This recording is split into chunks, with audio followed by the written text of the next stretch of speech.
Hi வணக்கம். இது என்னடா சாம்பார் செடி அப்படின்னு பார்க்குறீங்களா? இதாங்க துவரை செடி. நெறைய பேருக்கு தெரிஞ்சிருக்க வாய்ப்பில்ல.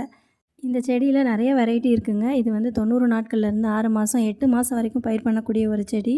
இத நம்ம துவரம்பருப்பு அப்படின்னு சொல்றோம் இல்லைங்களா? ஒரு சிலரெல்லாம் புறா பட்டாணி அப்படின்னும் சொல்லுவாங்க. இதோட தாயகம் பார்த்திங்கன்னா இந்தியா தாங்க. பொதுவா நம்ம தான் ஜாஸ்தியா இத யூஸ் பண்ணுறோம்.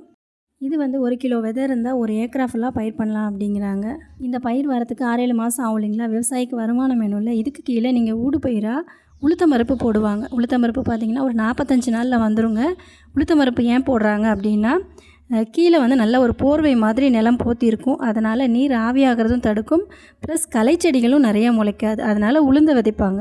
இந்த மாதிரி உளுந்து கீழே விதைக்கிறதுனால நிறைய மண்புழுக்கள் தானாகவே உற்பத்தி ஆகும் அப்படின்னு சொல்கிறாங்க. விவசாயத்துக்கு மண்புழு தானங்க உயிரே. இந்த மாதிரி தகவலை நான் ஏன் சொல்கிறேன்னா, நம்ம டெய்லியும் யூஸ் பண்ணுற ஒரு பொருள். இதை பற்றின பேசிக் நாலேஜ் நமக்கே இல்லைன்னா, நம்ம பசங்கக்கிட்ட எப்படிங்க நம்ம எதிர்பார்க்கறது?